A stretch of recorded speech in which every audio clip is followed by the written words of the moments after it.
This is the High School Crossfire. Welcome back. Panel. So in this debate, the negator has come in to inform us that in 1929, that's when Africa tried bringing in the single currency. But I would like to really inform you that it was in 1991, and some of the reasons that as to why they failed are the reasons that we are here to clear up. That's why we are coming up with some big important organizations in which we are going to use to implement these procedures of ours. Now they've come in and told us that this is going to be so disturbing. One thing we would like to inform the negators is that the diverse economies, they've talked about the diverse economies and how this is going to be so disturbing in changing the transactions. Now, I would like to inform you that the common currency which we are going to design will be designed to accommodate the varying economic strength and weaknesses of different African nations. So we are not here to bring a currency that is going to favor only the developed countries. We are not here to bring a currency that is going to favor only the weak countries, but we are bringing a currency which will lead to the development of Africa as a whole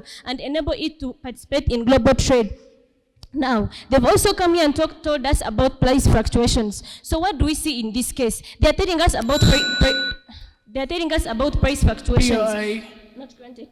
But one thing they failed to realize is that One thing they failed to realize is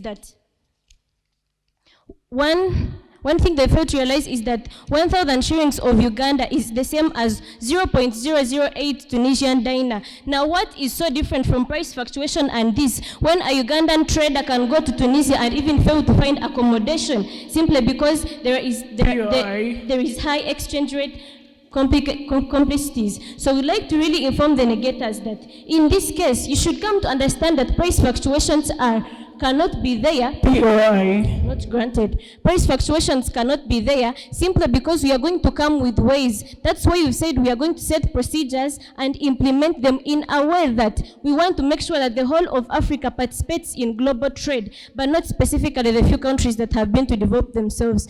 That's why the farmers come in and say that the moment we get a single currency, it will enable us get stability as far as economy is concerned. Now, one thing you should understand is that a single currency is essential for the consumers and the investors to reap the full benefits of the single market for goods and services. What do I mean here? The moment we have a single currency, it will enable each and every trader in Africa, all the countries in Africa, to participate in trade freely. Some of the countries in Africa are not participating in trade because their money is of low value, and therefore during the exchange of money, you find that they've come with, let's say, 10 millions. By the end of it all, they are ending up with 2 Tunisian dinar money, which cannot even afford anything. Therefore, we find that some countries are lagging behind as far as global trade is concerned. That's why we need a single currency to ensure that all African states are participating in global trade.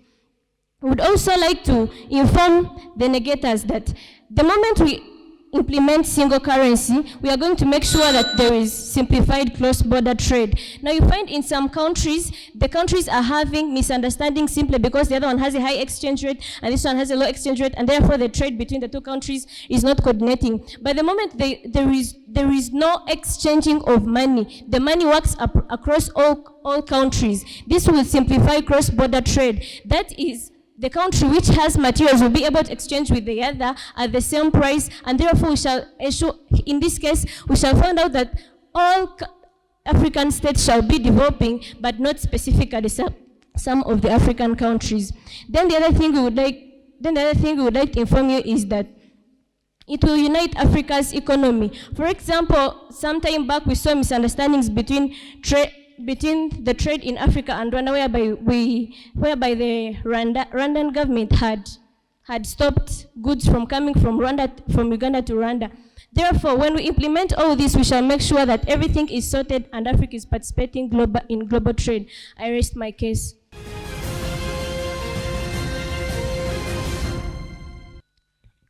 Thank you, the panel. So, what team are farmers fail to analyze in such a case, or what team are farmers fail to understand in bringing a common currency? And they are saying they will simplify cross-border trade. They are saying they will unite African economy. But panel, let's first look when they said they wanted to do this in 1921, as they have said. What are the problems that came up after bringing up such an idea? So those are the problems that are going to occur in such an era we are having. First of all, we are in a modern era. We'll talk about you'll bring up such an idea. A country like South Africa, which doesn't want to resemble to a country like Uganda, will bomb up Uganda. So, Pano, they are going to bring up wars which shouldn't be necessary in such cases. So, Pano, what are we trying to bring on board? We are trying to bring on board, instead of saying that you're going to bring a common currency, instead of you bringing a common currency for a country like Africa, you try to bring up a solution to the problems that we are facing in the trade that we are having right now. So, Pano, I think that price fluctuation can't be a case in this because they are talking of a dinar and a shilling. But Pano, let's look at the people who are not granted. Let's look at the people who are using these currencies Pano. If you're trying to compare a country like Tunisia and a country like Uganda, Pano, you can't put them on the same way balancing. You can't put them on the weighing scale and they balance. Pano, you'll never compare gold and diamond to balance on the same weighing scale. Why?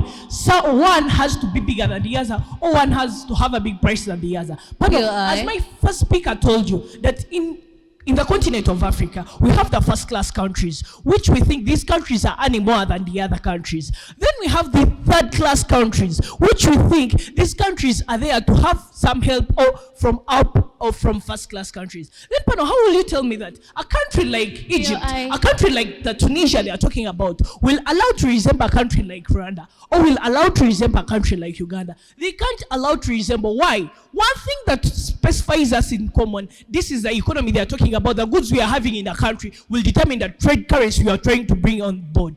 Pano, if you're having too much oil in the country, don't believe that every country has oil. And if you're having, like Uganda, let me bring up across to Uganda. In Uganda, we are depending on agriculture since we are the Africans. But Pano, if we go to South Africa, these people are depending on nuclear and oil. So how will you tell me that these countries will come up with one cross-sectional currency that will be able to operate their trade? Then, Pano, how will you tell me, or how will you convince me that this thing will work in occasion that we shall participate in the international trade? Because this is a global issue, or it's a matter of Allah to the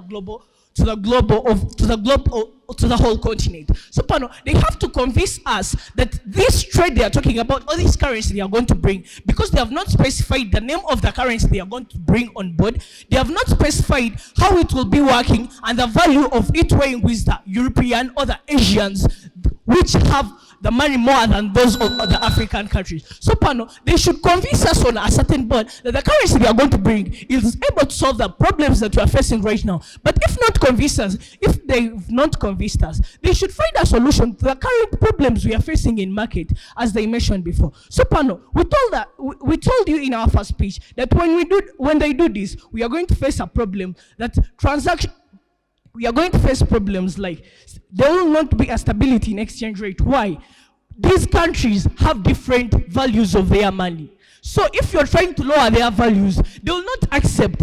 So the stability in the transaction rate, Pano, you will see that there will not be a stable stability. Because you will not tell me that you'll bring up a currency for Africa and it will work in America as their dollars are working. So, Pano, and other thing they have to put in place, or one thing they have to think of, with these areas that are having these currencies are democratic and independent. So, how will you control your money when you're democratic and independent, yet you have one currency? Allow me to rest my case.